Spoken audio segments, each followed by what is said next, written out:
Welcome to another segment of Straight Talk with Grover Thornton.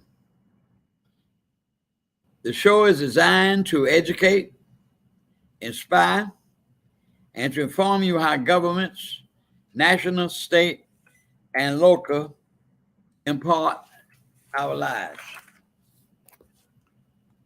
Normally, I always start with achievements, but tonight, because of the problems in this nation, we have many, not only inflation, high price of gas. I just hope the people understand it's not Mr. Biden's fault. World conditioning, this is a global problem. But I want to speak tonight shortly about the massacre at that Robb Elementary School in Texas. It's a shame and a disgrace. These poor children were slaughtered, a massacre. What I cannot understand, and I've been watching the news day and night, how can police officers were standing at 1 hour and 17 minutes before they went into that school? I understood the little boy jumped out of the window. Why didn't and as I looked at the school, all those windows, why couldn't they go to the window and bring the man down? All those children murdered like that is a shame and a disgrace. Now, I don't want to be a difficult person to understand people, but I had a friend of mine say to me one day, since this happened, she said, "Grover, you reckon they didn't want to do that because all those kids were Latinos? Would they do the same thing if all that school were full of white children?" That has not come out yet. I'm not saying that is so. But if it is, it's a disgrace. I still don't understand how police officers trained to stand outside 1 hour and 17 minutes to allow this massacre to continue. What is the root cause of a lot of this? The basic root cause is the inaction of our government, the senators. Many bills are already ready for action, and they will not bring them up. The right to vote has not come up. The John L. Lewis bill has not come up. McConnell and those Republican senators will not bring the bills that will infect the change that we need in this nation. And here's the biggest problem is the NRA, the National Rifle Association. They have over 5 million members of that organization. And just think if they paid $50 a month, look how much money that is. And I was shocked when I sat and watched the TV in my office the other day. They were showing senators that received money. It went off so fast, but I did get an opportunity to see 2 senators. One with that Josh Hawley man and Ted Cruz. I can remember Ted Cruz receives 1 million, and I saw the 4. So it has to be 400-something thousand. And Josh Hawley was 1.300 and something. They move it so fast that I didn't get a chance to get those 2 names. They are committed to the NRA. That's why these things are happening. No gun control. And AR-15. When I was in the military, I was on the firing range as part of the training. And the biggest weapon that they had at that time was an M16 rifle. It was one of the best in the world. That was used in World War II, Korean War, Vietnam War. Now, this AR-15, that's a military weapon. A military weapon. Why should that be allowed in this nation? Why they don't ban that weapon? All these school shootings that has happened in this nation. According to the news media last week, there has been 232 mass shootings in this nation. No other country in the world, they're not having mass shootings back in America. It's a shame and a disgrace because one organization, that NRA, has the senators' souls. Now, another solution, and the biggest solution, ladies and gentlemen, is to take these sorry senators out of office. Remove them. Remove them. it's true that all of them are not elected at the same time. But when the time comes up for election, remember what they did not do and put them out of office. That's what needs to happen to these sorry people. They don't care about anybody. I read a book in my library here by Harry Truman, The New Deal, and Truman said these words: the Republican Party is for big business people, and do not let anybody tell you nothing else. That's what the Republican Party is. It's a business organization, and they're allowing all these people to have mass killing. Now, how would Cruz will feel if his wife went into a grocery store with his children and she's shot down? What about that boy going to church, talking to the minister, kill all those people? And one laid up under the table, well, I'm going to let you live so you can tell what happened. It's a shame and a disgrace. And I tell you right now, if you would put the Democratic Party and give them 2 or 3 more senators, all these things that I just mentioned, background check, 21 years old before you purchase a weapon, all these things would come to pass. It's a shame that a lot of our senators are tied in and they're tying down to big business, like Manson. I don't know whether he's a Democrat or not. In my view, he's a Republican and got a Democratic clothing. They didn't even want to pass the Build Back Better bill. And I read where he's tied into the gas lobbies. So that's the problem, ladies and gentlemen. We got to take these no good people out of office. They care more about money and power than they care about those kids that were shot. Look at other schools in Florida and Connecticut. Shot dead. They didn't have a chance to live their little lives. How shameful. How disgraceful. But what they'll do, and I'm telling you what these people do, they'll run right there and vote for them again. They'll put Cruz in over and over and over. That's what they'll do. Those type of people need to get out of office. And now they got all these rallies about save our lives. That's a shame what they've done to this country, the Republican Party. And of course, the next thing I want to be talking about will be this insurrection with that imbecile man called Trump. As that lady said on the TV, Miss Pence. Not Miss Pence. You know the Miss Cheney. I'm sorry. We don't take an oath to any man. We take an oath to the Constitution of the United States to protect it.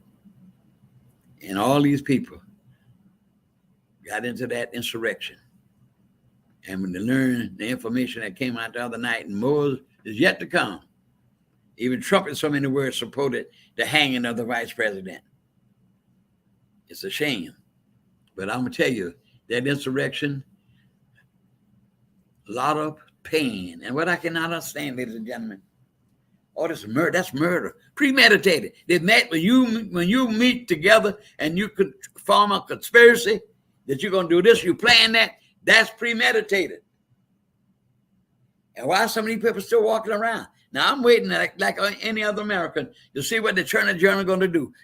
All this talk about nobody's above the law. Everybody's above the law except Trump. He ought to be in jail right now. He ought to be in jail. And maybe out on bond.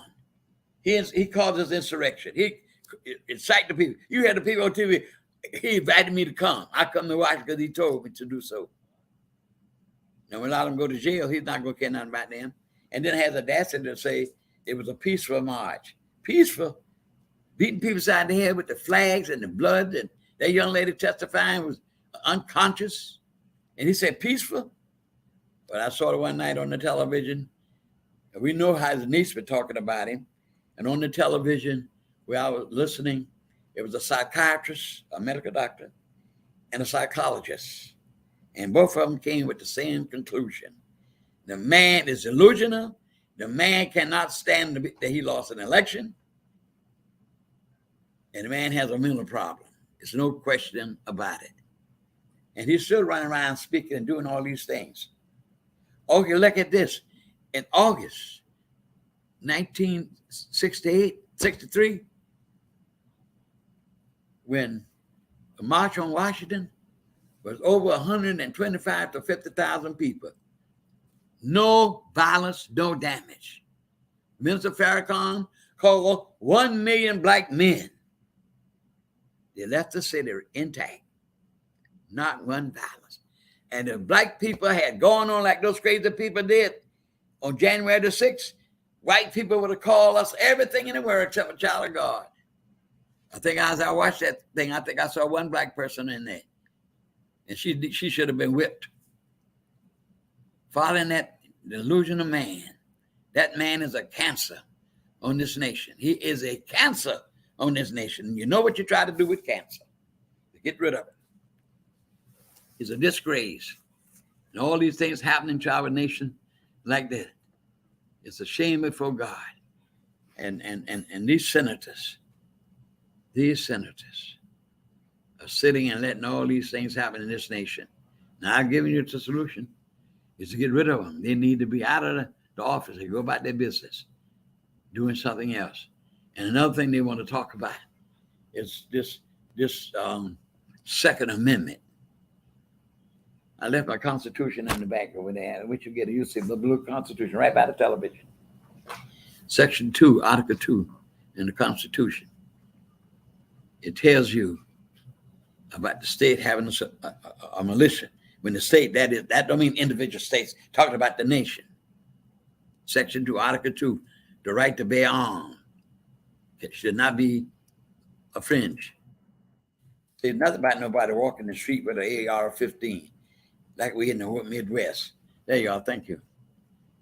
I just want to read it to the people and tell them exactly what it says. Article 2, Section 2 of this Constitution. The first 10 amendments to the Constitution is the first amendments are known as the Bill of Rights. It's Article 2, Section 2. Let me find it here, where you can understand a lot of people.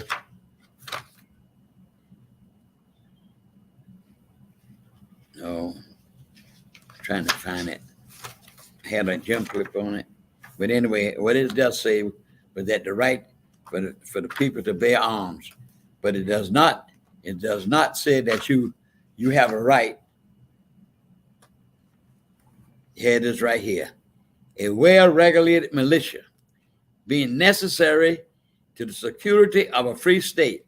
That's not like individual state. The word state refers to this country, this nation. And the president is commander-in-chief of the military. They talked about when all that was going on, Trump was the commander-in-chief, but he did call out nobody. He did call out the National Guard. He didn't contact anybody on any organization, defense secretary, nobody that could bring an end to this massive mess that they were doing at the Capitol. Because he incited it. He was sitting there watching TV, they said, in the dining room adjacent to the White House Oval Office, getting the joy out of what he was doing. His own attorney general said that was a bull, you know what else, about a fraud election. The man is delusional. The man cannot stand delusion. When Bush beat Vice President Gore, with all this mess, the Supreme Court finally gave it to Bush because they have more Republicans on the Supreme Court than Democrats. But Mr. Gore did not challenge that with all these hanging chads and all that, the stuff they call about the election with the votes. He went off in peace. He didn't cry fraud. They took the election from me, the Supreme Court. He didn't do that. He went as a gentleman. He lost the election and he accepted that. When President Kennedy won the election very narrowly, one of the narrowest election in the history of the country, about 1 million votes, so that's 100-something thousand, whatever it was. He won the presidency over Mr. Nixon. Mr. Nixon didn't cover that foolishness about somebody stole the election, the mafia took the election. He went away in peace, and again, he had another chance to become president, which he almost destroyed the country. But at that point, he did not rebel to say something was taken away from him like that, like Trump did. At all the presidents we've had, we have never had a peaceful transfer of power until Trump became president. I knew he was no good when he's coming down that escalator. I told my friend, he's going to be trouble. That's what I remember telling my friend. The first lie he told Mr. Obama wasn't born in the country. He's a liar all the way around. He's an evil. He's a walking devil is what he is. And if y'all want my real feeling about him, we all look at the Psalms of the Bible, the Word of God. This is God's Word. And the Word of God. Go get me my little blue Bible right by that. I want to let these people know just the way I feel about all these people that are causing this chaos and this mass murder and ruining this nation. Ruining this nation. If you read the history, Rome was a powerful country back then years ago. Rome was powerful. But Rome fell. It fell because of within. The domestic problems. Rome fell because the people decided that they didn't want to live a godly life. And they destroyed their own country. Now here, thank you so much. Now here's the way I feel about it. Everybody's entitled to their own opinion. But I want to let you know just right here, my view. I like my own son. He gets angry with me, my own son. Part of my flesh gets angry with me when I see Trump and I said, I wish he was dead. He's an evil person. He's evil. And so what an evil, like I told him, he got angry with me. I said, look, don't tell me to read, the Lord is my shepherd, I shall not want, etc., etc., etc. And I depend upon God this way. Hear my prayer, oh God. And like David said, forgive me all my sins. Oh God, I look to you for this, that, and other. Want me to believe all right? And you don't want me to believe this right here, Kenny? I believe this 55th Psalm, the 15th verse. Here's what I feel about it. All of these people, they're bringing destruction to this nation, starting with that sorry man Trump. And here's what it says. Now, it was either by David or either Solomon, but I think this is David, because Solomon wrote some of the Psalms in the Bible also. Here's what it says, and I quote, don't take my word, get your Bible, and read the 55th Psalm, beginning at the 15th verse. And here's what it says. Let death seize upon them, and let them go down quick into hell, for wickedness is in their dwellings. That's what's going to happen to Trump sooner or later, and much sooner than later than y'all think. This man is an evil man running this nation. He's evil. And all those people afraid of him, scared of him. Liars. They know the election was not stolen. And talking about letting him run again in 2024, got to be kidding. But I want to discuss those 2 or 3 things that were on my mind, and I was going to give you my personal view. What I think about this country, the way it's heading. Racism, hatred. And then on the money, and God we trust. We may trust God, but God sure don't trust us. All right, I'm going to moving right along right now. And you know, we have an election coming up here on a runoff election, June the 21st. And I have 2 guests on my show here tonight. I have the Reverend Paul Smith. He is going to be trying to assume the position as the 5th District School Board member. And Reverend Smith, I live in the 5th District. And your predecessor, Mrs. Irene Hines, wonderful lady. I worked with her campaign 2 or 3 times. She's been to my home, discussing policy to help her win her election. And she has served greatly as a member of the Board of Education. And when I spoke to her the other night, she spoke so well of you, Reverend Smith. You came to my home and I met you in my office. We sat and talked. And I like your views. And I think you would carry on the same work that Mrs. Hines has done for so many years. And not only that, she has endorsed you. So I want to congratulate you for being in the runoff, Reverend Smith. I can't hear him. Huh? Tell him he's muted. Tell him he's muted. Say what? He's muted. His mic. Can you hear me? I don't understand you. I was trying to get Can you hear Reverend me? Smith to respond. Can you hear me, Reverend Smith? Yes, sir. Can you hear me? Can you hear me? Yes, sir. Hold Can on you a hear moment. me? He's trying to say something, but I can't hear him. His Hey, internet is not working. huh? Well, I can't hear him. He doesn't have a good connection, doesn't sound like. We're trying to get a little connection going on. Just bear with us a moment, please. No worries. Sometimes you have to. He should be able to. Can you hear me now? Okay, go I ahead. can't hear him though. Right. You know how these technical things are. Can you hear me?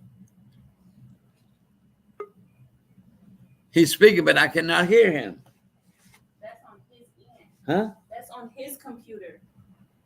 His computer. Yes. Can you all hear me? Now I hear you a little bit. You're breaking up, but you're trying to come in. She was saying it's on your computer, you know. I don't know. Okay. Yes, sir. Yes, sir. I seem 'Cause to have I really all want- my I really want the people to hear you because I need to ask you a couple of questions. But you did hear me when I said I congratulated you. yes, You sir. did Yes, hear me sir. when And I I said thank you Mrs. for that. Hines and endorse you. Yes, sir. But I Yes, want sir. the Yes, people sir. to hear you. I don't know why I can't hear the man, the young lady. It's on his computer. We can't. Where is the computer? The one At that he's his saying. house. Yes. Is it your computer? She said it's on your computer. It's causing a problem. Well, anyway, he's running for. I'm not sure. I can hear you. Sir, I just want the people to hear I you. was I going don't to know say I what, hear you pretty good. I don't know what's happening. I just can't hear you. I just can't. And I want the people to hear what he stands for. She was saying it was on your computer to break down. Is it any better or is it the same? I can hear you just a little bit.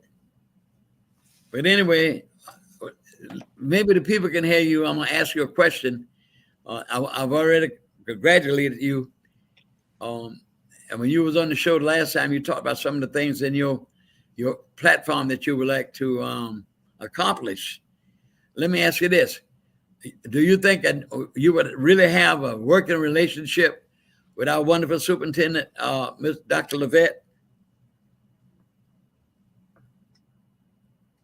I do. I really believe that we will have a great working relationship together. We both seem to have the same goals to achieve, to help the young people, as well as to keep the Savannah-Chatham County Public School system moving in the right direction. I believe in her with her principles and her actions thus far. I commend her for an awesome response to this COVID pandemic. I believe that her fast acting helped save several lives. And I think that we will have an amazing working relationship. Wonderful, wonderful. I'd like to see you get in there and continue the work that Mrs. Hines has done and is doing until she leaves and until the winner is sworn in. And I know you wish it would be you, and I think you're working hard for that purpose. And I commend you for that. And particularly, we got to protect her because, you know, as I said last month on the show, that man has out there his intention is to remove her from the office. And I think if we have a strong board, because the board hires the superintendent. And I would like for you all to get together and work to see that lady maintains that position that she does have, because she will certainly has done a great job for the system. And I want to thank you for being on the show. I'm sorry we had a little bit of audio problems, but I hope the people heard you. And Reverend Smith, I welcome you into the ministry at Bethlehem Baptist Church. You're succeeding one of the best men that also have lived in this country and in this city, the Reverend Scott Stale. He was the pastor of the church you now heading, the Bethlehem Missionary Baptist Church. A young man, and hope he'll be successful. Reverend Stale was a person that filed a suit to integrate the public schools here in Chatham County. And also he was the first African-American county commissioner. Well thought of gentleman, and I'm pleased and happy that the church chose such a man as you. And thank you very much for being on the show. And I know the people are looking at you, and I'm sure they're looking favorably. Thank you very much for being tonight on the show. All right, sir. Thank you, sir. Thank you. Thank you. Thank you, sir. Now, the next guest we have on the show tonight is a young lady running for to be the first African-American congressman in the 1st Congressional District. And her name is Joyce Griggs. She and I have been friends for many, many years. Many, many years, not just because she's running for no office. She's a personal friend of mine, and we've been friends. As a matter of fact, she handled a case for my son one time, and she has been a dynamic person in the community. She's excellent. She's qualified. I was just reading some of her bio, and she could finish telling you, but she has this AB, and also she has a master's in sociology, I believe it is, and a law degree. So bring Miss Attorney Griggs on the show. You got her coming up? Hello. Hello, Joyce. How you, darling? Hi. Good afternoon. It is indeed a pleasure to be here. And Mr. Thornton, it's always great to see you. I'm glad to see you. And I know you're running for this office. And there's a couple of things I need to ask you. But first, while I gather my data, tell us something about yourself. I do know, like I just told the people, you have this social degree, this master's degree, and a law degree. So you're by no means a dumb person, smart person. And not only that, I know you're going to say it, but you can reiterate and add to it if you want to. But I do know this, that you was a lieutenant colonel in the military. And even above that, you were in intelligence. That's right. I was in people don't know intelligence. what that is, a young lady. When I was in the military for 2 years in Germany, I was a company clerk, and we were having all this problem with the Cold War with the Russians now. They wake you up sometime unknown to you what time it's going to be, 2 and 3 o'clock in the morning. They call it an alert. And everybody's moving like they're going to the front line with the Russians. And I was in the Jeep with all the typewriters and all the papers and stuff. And I do know this. When I had to type up I used to type 60 to 75 words a minute because I went to the school. Yeah. Years ago now. I was in the 20s. I'm in the 80s now. But I had to type up secret materials on the movement of the troops. That's why we have this alert. I know you know about alerts. Yes, I do. But anyway, I'm happy to have you on the show. Tell us a little more about yourself, Attorney Griggs, because I got some questions I'd like to ask you. Sure. And some things that are being said, I don't know whether they're true. You can answer. Like I say on this show now, I'm straight talk. I just tell it like it is. If you like it, fine. If you don't, that's you. And if the shoe fits, you put it on your feet. That's right. Now, you want to finish telling us anything I missed that the public ought to know about Sure. you? Well, let me just give you a little bit of my one thing I want you to address. One thing. Okay. Address this, because I know the reason. You know I know. Address this bad stuff. You know, sometimes people take one little thing and carry it a long ways, but that's not the whole person because they don't know the whole story. Right. So you tell us. You tell us first. Let's bring this bad thing to an end. Okay. And then we deal with the rest of the stuff. Okay. Fantastic. Reference to disbarment back in 2004. As some of you may remember, I ran for Congress in 2000 against one of the most powerful Republicans on the Republican ticket. That was Jack Kingston. Okay. I didn't win, but that was my first time running for anything.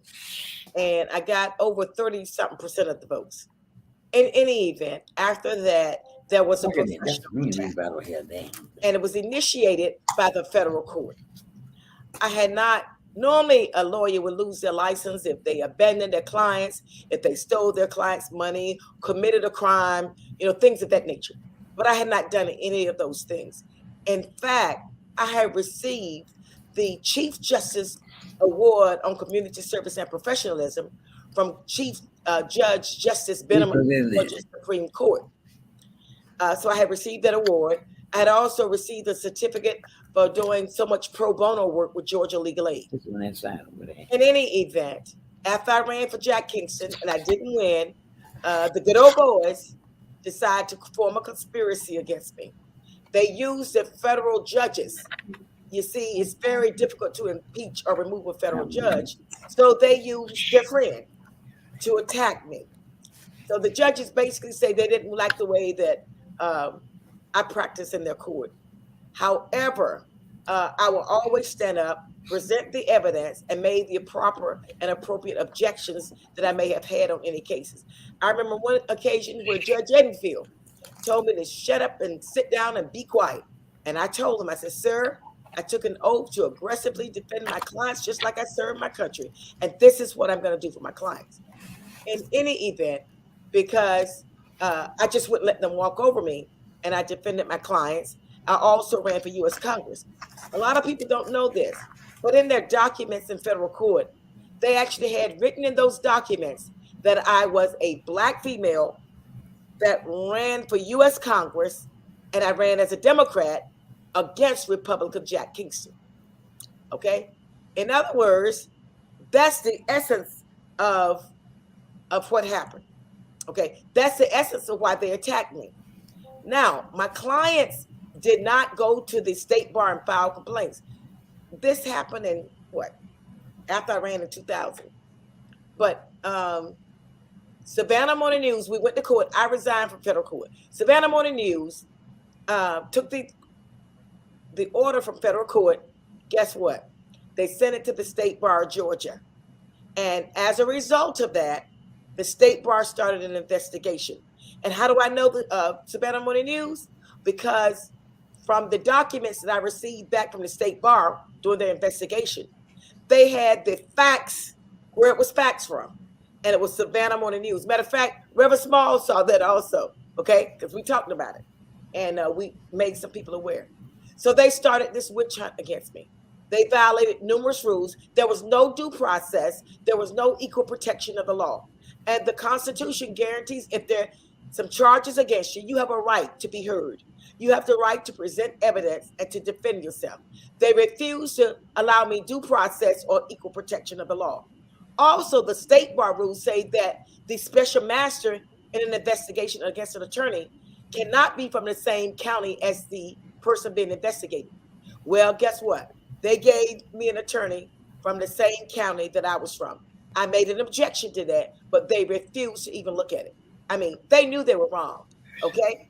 But they refused to do anything about it. But make a long story short, they ultimately took my law license without due process and had me on television, in the newspaper, as if I had committed a crime. And I've always taken care of my clients. Matter of fact, I did a lot of free work for people. I've never stolen the client's money or misled them, but I've always worked for the client. But it was a political attack. And they were, by the way, so you all know, these were Confederate era federal judges. A lot of them went to the University of Georgia. And I went to their archive, did some research, found out that a lot of them were a member of this organization that was supposed to be a literary organization. In fact, it was akin to the KKK. They made remarks like blacks need to go back to Africa. Women made derogatory remarks about women, about Jews. I mean, just horrible. And Judge Edfield was one of those judges, some others. They became federal judges. Imagine the black people or people of color that went before these judges, and they had mindsets like that. In other words, they didn't even consider us as human. And Grover, you know what? Even when I went out in certain counties, I had judges and even some lawyers say, show me your bar card. Oh, I'm a black female, so I can't be a lawyer? I can't be intelligent? Come on. It was a professional attack. They thought they succeeded, but they didn't. Because the Bible says, what you mean for evil, my God will turn it from a good. And no weapon formed against me shall prosper. It made me stronger and not bitter.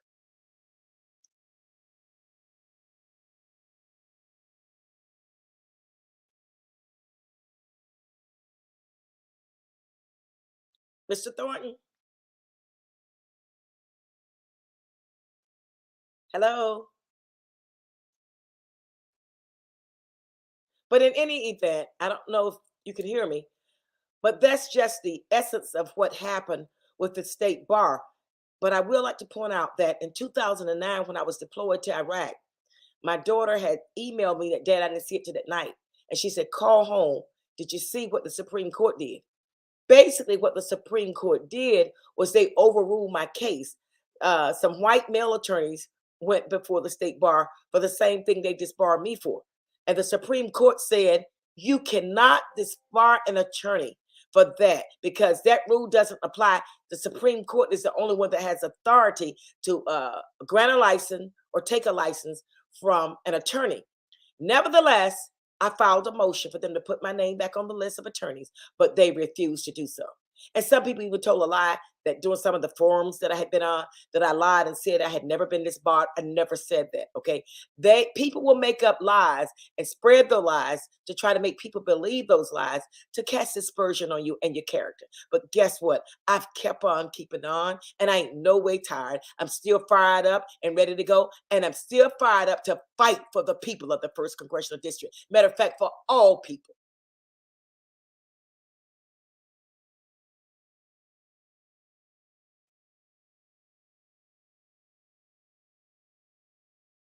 As a matter of fact, I don't know what's happening with Mr. Thornton, but these are some of the basics about what happened with the state bar. And I guess until he gets back online, I tried a big case in federal court where it was the case of the police officers. Actually, it was entrapment, among other things. There were some key police officers. They prosecuted, they were all Black officers, okay? And my secretary was in the courtroom and she heard the U.S. attorney say they wanted to get me because I fought so hard for that young man.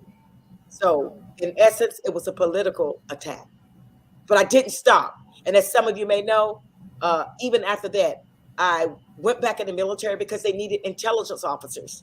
Deployed to Iraq 3 times. I received the Bronze Star Award. Okay, I even helped write legally binding agreement between America and Iraq. I even took some of our soldiers to an Iraqi court, prepared them to testify against the insurgents. So I've done a lot of things since that time. And like I said, I'm a fighter for the people. I won't give up. And guess what? They can't buy me. And that's one of the problems. They know that they can't buy me. That's why I've received so much opposition. And I can't be bought. They can keep that money and shove it because I, Joyce Marie Griggs, is going to fight for the people until the day that I die. Well, I'm glad to hear you say that because I know how you be a victim of the workplace because I've been there too. Yes, Unjust. yes. And you know that. I told you the whole story. Yes. So, but I keep pushing, trusting God. Yes. And he has sustained me that I'm 88 years old. My mind is still pretty sharp. And Grover, you look good and you got a sharp mind. I got to give it to you. All right. Thank you, baby. Now, I want to ask you, I got a mail out yesterday. I'm glad you really outline and to let these people know about that disbarment. Okay.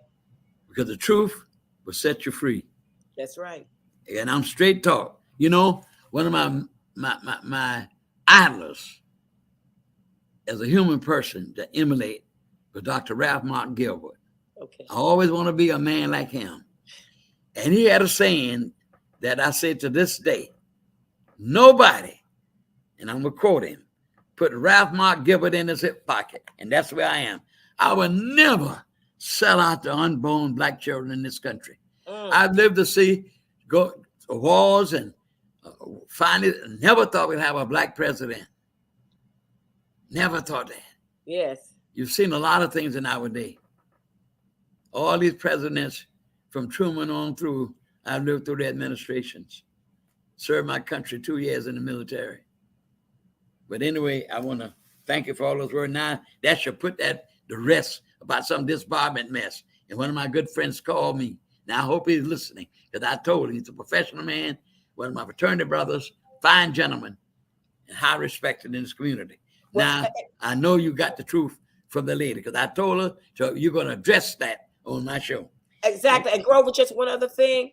I asked the state bar to put my name back on the list of attorney authorized to practice law when they overruled the case. However, though, they refused to do it.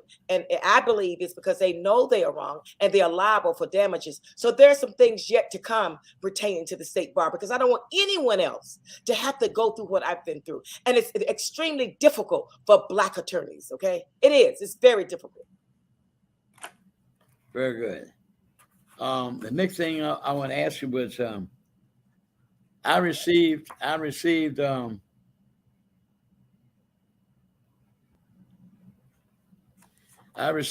something in the mail yesterday. Two things, in fact, and I consider, since you're my personal friend, and I know all about the disbarment stuff that you just explained. I knew all that. You and I had talked about that for years. Yes. But now I'm gonna ask you: is this a fact? And I know you're gonna be truthful to it. Here's what it says. And this came from Mr. Wayne Herring, one of your opposition leader for this post. And here's what it says, and I'm going to read it. I guess a lot of people received it, and you make your mind up, but listen to the truth. Here's what it says: Joyce Griggs supports looser federal gun laws that would allow concealed carry gun rules in one state to be valid in all states. In other words, if I carry a gun in one state, I can go to another state. Is that your position? Yes or no? No, it's not. And may I elaborate, please? Of course. Okay. Well, it's quite disturbing that this man got beat, not just by a little. We got 49%. He only got 38%. And really, if he really cares about the agenda of this district or this country, then he would have conceded and backed me so we can remove the opponent, the Republican opponent, in November. But he didn't. Okay. So instead, what he resorted to was start telling lies and misinformation. Now, I am a combat veteran, Bronze Star recipient. Okay. I have been trained in gun safety. I've fired so many different weapons in the military. Okay. The M16, and 9mm, you name it. And even before we go off into combat, before I went off in Iraq, we went back through more training on these weapons. And I've commanded troops. I've had troops under me that had weapons. We constantly went to gun safety, how to handle the weapons, etc. Now, that is an absolute bold-faced lie, because he even said something about, I went along with Kemp on these issues. What is sad is that he's using this time in our country because of the senseless killing of those precious children down in Texas. Okay. Number one, I am not weak on gun control. We've got to come up with a very comprehensive, serious plan on gun control. Actually, even before this killing, we should have come up with measures put in place. Number one, Grover, you cannot drink until you're 21 years old. So how can someone buy a weapon, let alone a high-power weapon? Okay? That's absolutely ridiculous. We got to have strong gun laws, gun safety laws. You should not be able to buy a weapon at 18. Also, you must undergo training. You must be licensed. Okay? All those things. And then these assault weapons, who really needs an assault weapon? I mean, what are you going to do? Some of those children were so mutilated by what that man did. They had to do DNA testing to determine what child that was. Mm-hmm. Come on. And we also must look at the mental health aspect. A lot of these people are mentally ill, but they're getting weapons. That young man that received that weapon got it, mail ordered it from Daniel Defense, which is right here on Highway 16. Okay? Mail order it. Another thing I think is important. My daughter and I talked about this recently. You may have the weapon, but what about regulating the ammunition? Okay? Think about that. What about regulating the ammunition that you can get? We've got to have a comprehensive, common sense gun control program in place. We must protect our children. We must protect those going to church. We must protect those in theaters. We must protect our people. And I'm about gun sensibility and safety to make sure we take care and protect all of our people. Now, another thing, Joyce, I want to ask you on this mail out. The only thing I'm saying, this is straight talk with me. Straight talk. I know it is. I know straight it talk. Is. Okay. So how can Mr. Herron say these things if he had not heard you say these? Now, like this right here, is this true or false? That's all I ask you to answer to the people. We don't want our people to be bogged down in lies, regardless. I don't care if it's you. Tell the truth. Mm-hmm. So that's why I'm asking you. People make up all these things. Make up all these things. Well, and you know what, Grover? Especially on some issues that we were on forums, basically he copied some of the things. If he went after me, he copied some of the things that I said. Okay, like safety, like increasing the age of things of that nature, and who needs an assault weapon, things of that nature. Okay, so he tried to copy some of the things I said, but he's trying to make it sound like I'm just weak. I am a combat veteran. I've handled numerous weapons, okay? And I know about gun safety. I know what a gun can do to a person. And we've got to have some common sense, practical gun solution to protect our people, to protect our children, to protect us. I don't want to go to a grocery store and end up getting shot, or go to church or to a movie theater. Okay, this man is grasping for straws. Like I said, we beat him. We had 49%. He had 38%. So now you want to come up with something to try to discredit me. Now, another question. I got two more questions. This question I'll ask you, and then I got to ask you another question, which a person called me and they were concerned about. Gotcha. Here's the next question, Attorney Griggs. And I'm going to read what just came in the mail to me. I'm showing it to the people. Right. There's no makeup. This came in my mailbox yesterday. Right. I have a copy also. Okay, here's what it says. Joyce Griggs opposes federal abortion rights and supports the Supreme Court overturning Roe versus Wade. Instead of defending reproductive freedoms, she would side with Republicans and vote against protecting abortion rights in the U.S. Congress. Have you ever discussed this with anybody? Have you ever made a view on this? Let me say this. On some of the forums, they asked about, remember the leak about Roe versus Wade? That decision that was leaked out? And what I've said consistently, the Supreme Court has ruled. This law has been in effect for, 50-something years, okay? Yeah. And also, they look at it as a privacy issue. Okay, this is a privacy issue. The woman's rights are protected under the right of privacy. Now, what I would like to further state, okay, when that situation about Roe versus Wade leaked out, I said very probably the Supreme Court is going to send it back down to the states. Let's face it, already a lot of states are passing laws about the abortion issue. Now, and what I told them, you're going to have to look at your state legislators because they're going to be making the laws concerning abortions. But my position is I don't want anyone telling people or telling me, any person telling me about what to do with my body. That is not your decision to make about my body. And that's what I've been telling people, okay?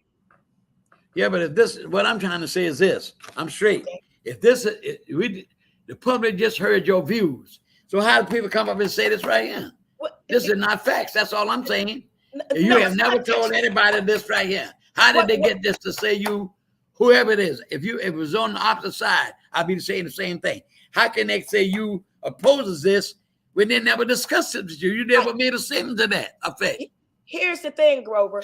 Some people tries to write the narrative for you. He can't write my narrative. He can't write my platform. Matter of fact, he can't come anywhere touching me.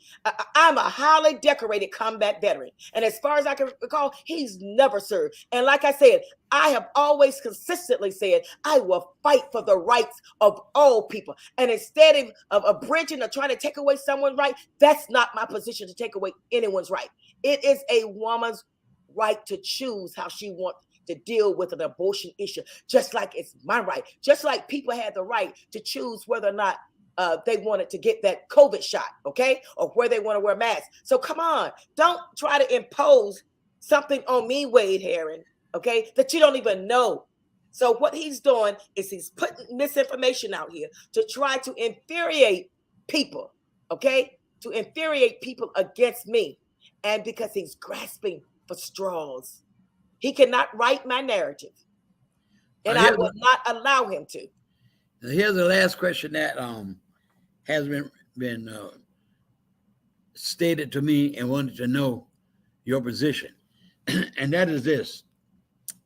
They want to contend that you will lose the election against Mr. Herring because of white support. You told me out of your own mouth in my office on several occasions, because I asked you that question. Did I not? You sure did. And you responded. I sure So did. you tell the public how you responded when you was in my office at my home when I asked you that question. Okay. And what That I white said, support. okay. You do have it. Right. Okay. First of all, I want people to ask me for themselves, come to the source. I've had some people call me and ask me various questions. So we're going to the source. I said, great, that's what you need to do. But nevertheless, we've been working these counties, not just now.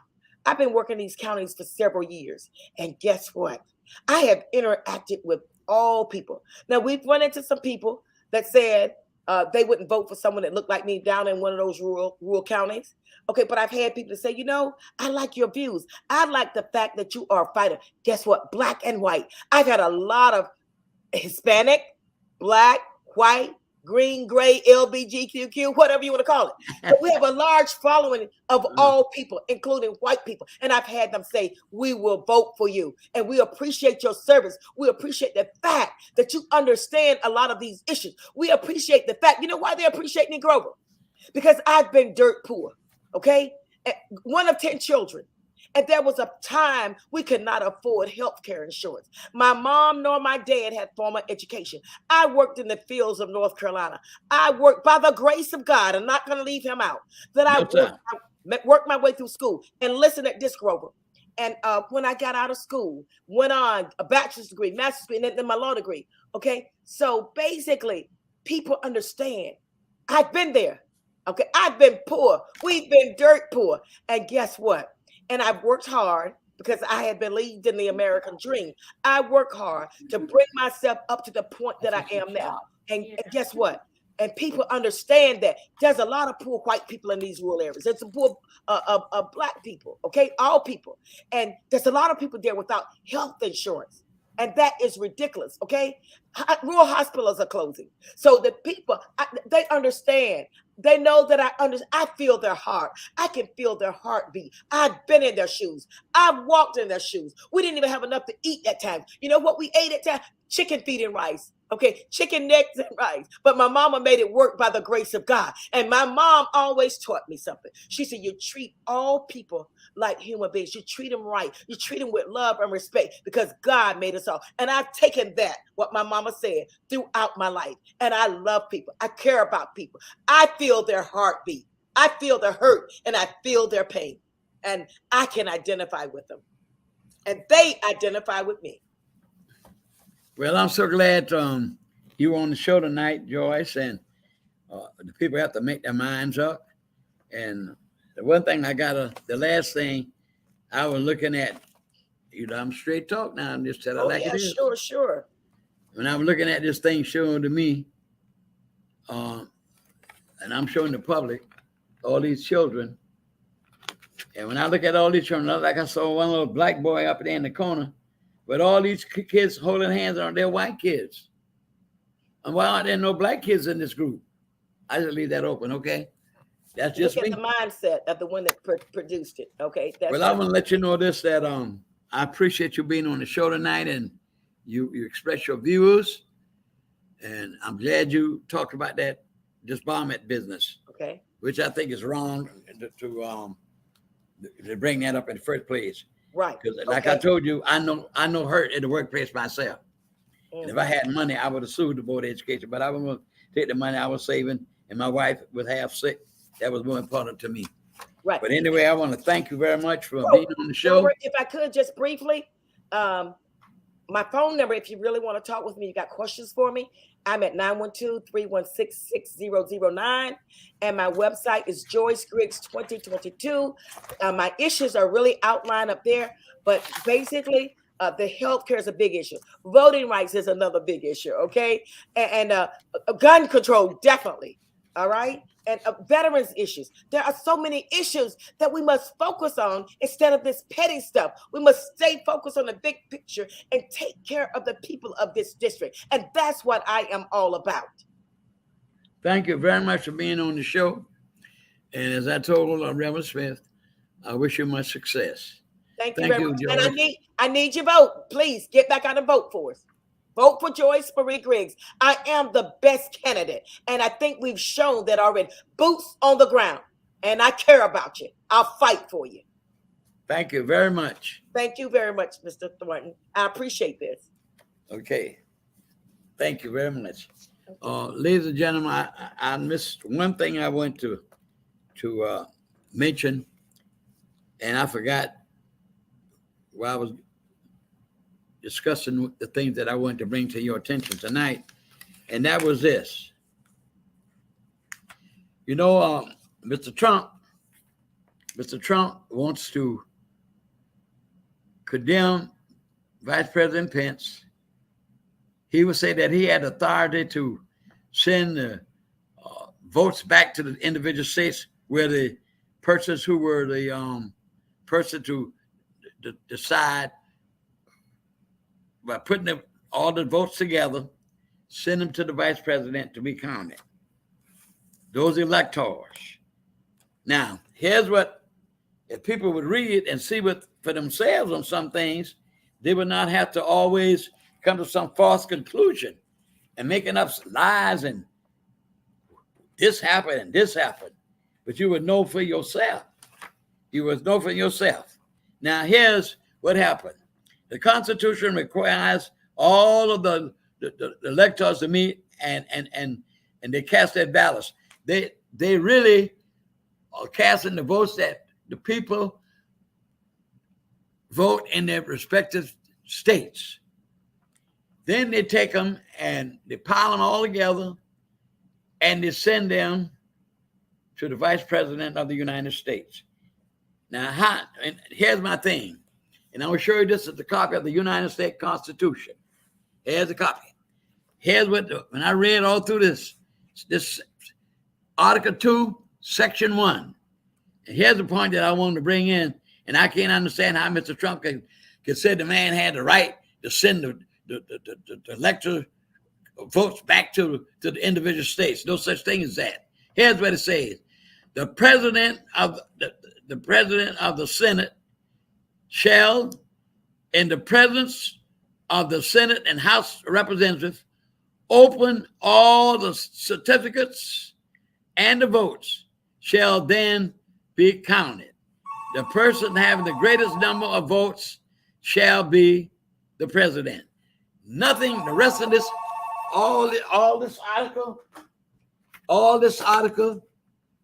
the rest of it, what it deals with, ladies and gentlemen, if somebody does not have the right amount of electoral votes, this is the procedure that would take place to elect a president of the United States. Nothing else in here mentioned no vice president. Only that one thing. The president shall, vice president, the president of the Senate shall count the votes. Now, where in the world is getting this stuff out? He had authority to not count the votes. He had the authority to send the votes back to the Senate. There you go again, ladies and gentlemen. A man that is delusional. Here's the book. Here's what it says. We look like I'm about out of time for the night. I'm sorry about the little audio problem that we had from the beginning, but it did end on a good note. And I thank you for watching the show. And it comes on once a month. And what I like to do is to give you a number. If you wish to make a comment about the show, I can take constructive criticism. I'm strong. So here's the number you should call. 912-413-0999. So again, I wish to thank you for listening. And remember, go out and vote. That is a constitutional privilege to have in this country. We had to fight for it. We had to shed blood for it. We had to die for it. But still, we could still vote. Please get out and vote. Thank you very much for listening.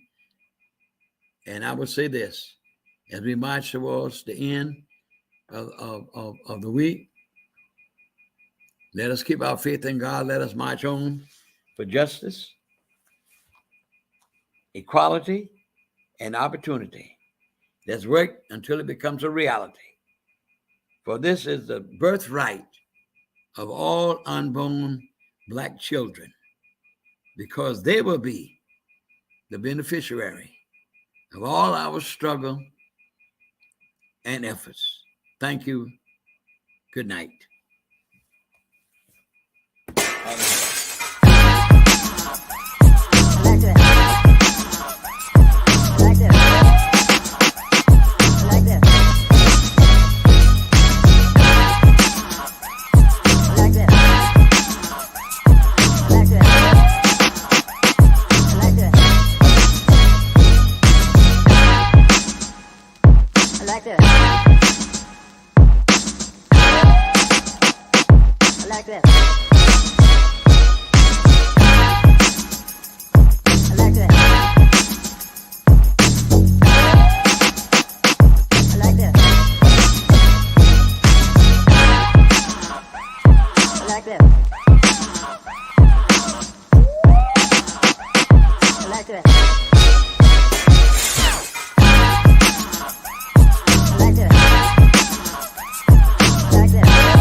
I like that.